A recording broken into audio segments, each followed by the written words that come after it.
عوارض خروج از کشور چی هست؟ اگر به هر دلیلی سفر تجاری، توریستی و یا درمانی داشتید و از کشور خارج شدید، حتما عوارض خروج از کشور رو پرداخت کردید. عوارض خروج از کشور مبلغیه که برای خروج از کشور باید به دولت پرداخت کنید.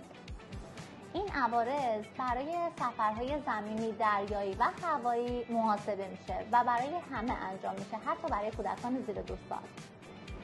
هزینه عوارض خروج از کشور هر ساله تغییر میکنه و به ازای تعداد سفر هر شخصی این هزینه افزایش پیدا میکنه. مبلغ عوارض در سفرهای زمینی، هوایی، سیاحتی و زیارتی با هم متفاوته.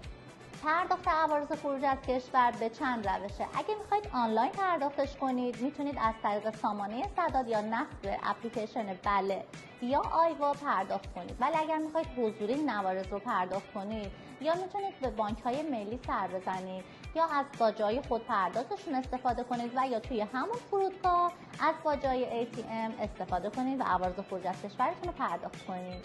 چه کسانی از پرداخت عوارض خروج از کشور معاف هستند؟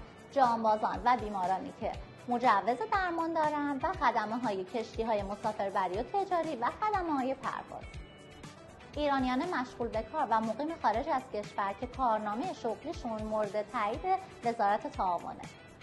دانشجویانی که مجوز تحصیل در خارج از کشور رو دارن که از آخرین بازگشتشون به ایران 3 ماه گذشته باشه. و در آخر زائرین اربعین حسینی که معاف از پرداخت عوارض خروج از کشور هستند.